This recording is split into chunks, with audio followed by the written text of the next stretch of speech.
Okay. My name is Robert Thiele. This is my daughter Kristen. We run an exhibition program here at Bridge Red, and this is our 11th year of exhibiting. We do 4 exhibits a year.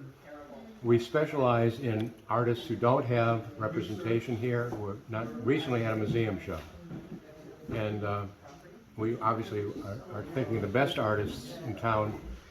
Many of them don't have either one, so we have an almost limitless number of artists that we can work with. Okay, let's talk about the work. All right. Kristen, why don't you talk about this one? This is her favorite, one of her favorites. Oh, thank you.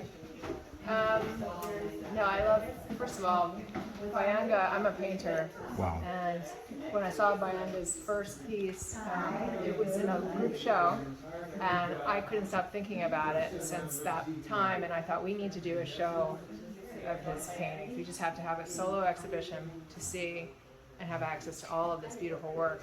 And so I visited the studio, and he was already preparing for a big exhibition, but he said he was working on some new work for our show.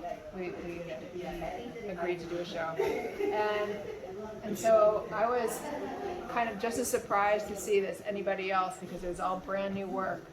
And one of my favorite pieces is the piece with the woman with the lace, because of the paint handling. I think his paint handling is something that, I'm kind of salivating over, because it's the way that he lays down using the brush, and you can see kind of his gesture. It's just really stunning, and the way that he treats certain areas differently than others. So as a painter, it's very rich, and I look at it quite a bit, and I hope it rubs off on me. Yeah, we're all artists in the building. There's about 8 studios. Wow. And I would like to talk more about his handling of white. I think he's a master of handling white. I guess it's wet into wet technique, but whatever the technique is, he has total control over that. And you see the same thing if you want to turn the camera around here. Same thing. This was a masterpiece. I mean, if you just cut that out. So throughout his work, all of his work, I think the white stands out as being, fantastic. Lack of a better word. Yeah. Again, here. Look at this. And this. But I also think, pattern that he uses pattern throughout. And like stripes appear in a lot of the work. And I love the way you can see kind of the twisting of the brush as he turns, bringing down these, the cross contour going over the fabric. I mean, it's just delicious. It's really beautiful work. Yeah, let's go into the big room.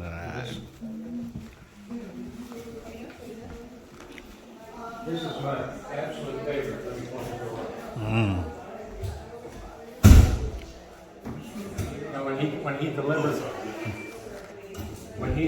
he delivered the pictures here, we didn't know that the paintings were bigger than the wall. So he told me, I have a saw in the car. Let me just cut off 6 inches. And I said, over my dead body. You're not going to take a centimeter off this painting. So we leaned them temporarily against the wall, thinking that we would figure out something. And then when I came back the second time, I said, they're perfect. They need, if we had a museum with 20-foot ceilings, they should still be lean. Because it turns into sculpture. And also this room, everything here is pretty informal, like the canvas piece, instead of being stretched, is simply stapled to the wall. This piece is a portrait, the same thing.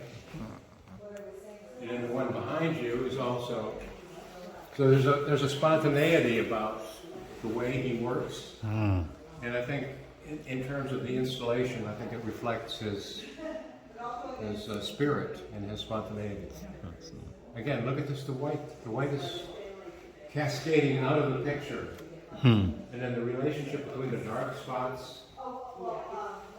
And the last, when you look at this painting, you don't see figures. I mean, you don't really see this as a reclining figure or a sitting figure. So So there's a certain abstraction about them where you don't immediately see them as figurative paintings. You have questions to ask us? Good. Yeah. I mean, why did you put up this place? Why? What were you thinking? What did you really want to achieve with this space? Sure. Well, when Dad first got the building, this is a studio, and it was in bad shape, so we gutted the whole thing. And it looked so pristine and beautiful that I don't know who came up with the idea, but I think it was my father. He said we should do a show, and so he invited your friends. Yeah. Well, we thought we rehabbed the space. At one point, there were 2 or 3 drop ceilings. It was a warren of small rooms.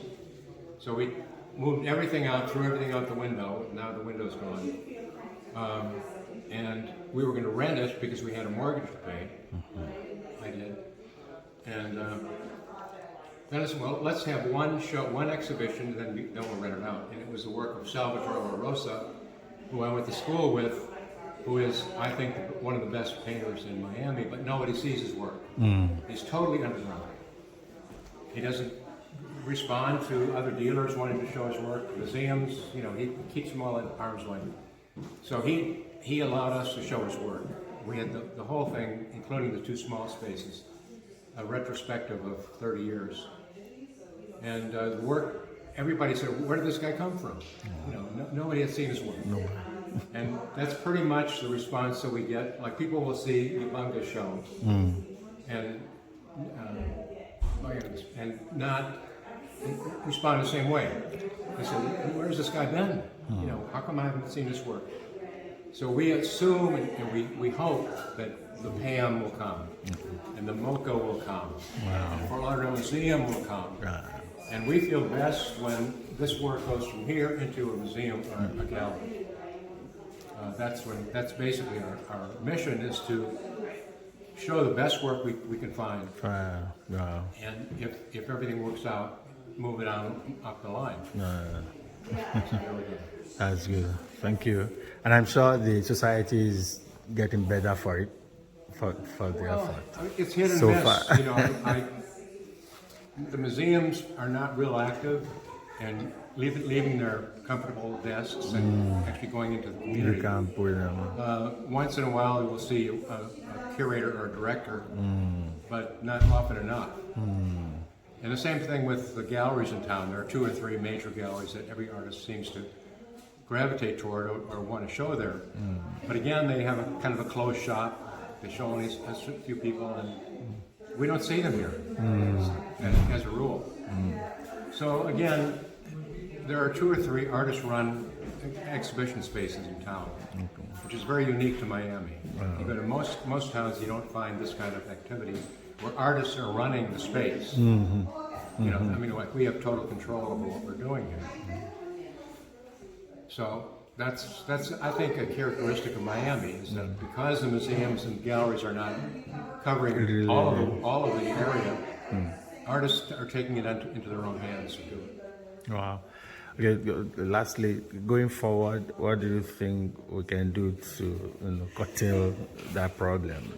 We just we're basically now we have a certain rhythm where we show 4 times, have 4 exhibitions a year, and we have a group of people who would count on us to show them new work. So when we do have an exhibition, along with Luann and William underneath the bridge, which is an alternate space just like ours. Okay. I think at some point we have to keep doing what we're doing. How are you doing? Good. Are you thinking of getting the children involved? Maybe you can start catching them young, and they appreciate this kind of effort you're making, and then when they grow, they can grow into it. I think it's one of the things you can consider. Thank you for talking to us. Thank you. You're doing a great job. Thank you. Congratulations for this, and I'm sure you do much more down the line. Terrific. Thank you. Thank you so much. God bless you, sir. Thank you, Mom. admire his work. I think it's deep, dark, thoughtful, very heavy. Like his personality. I'm the opposite, so I think the depth, I think the color, the texture of it, it's incredible. The size, it's mysterious, and I can appreciate that. My name's Joanne, and I'm an artist also, so I can really appreciate it. Oh, okay. So this kind of a work in Miami, what do you think? Sorry? Is it this kind of a thing, this kind of a show in Miami? Do you think it's really working? Are people appreciating it? Is it what? I think if anybody knows art, would appreciate it. Like, there's a lot of art out there that's full of fluff and full of just these trends. I think he's very dynamic in that he has his own style. If you speak to him, he has his own philosophy, and he just is a very strong, true artist at heart, not a follow at all. And he has depth when he speaks about it, and he has knowledge about other art. He's also a curator. So it's just very interesting. Anybody that wants to learn about art, you can speak to him, but anybody that knows art can appreciate it. Can appreciate it. That's it. Thank you so much for talking to us. God bless you. All right, take care. Then, so,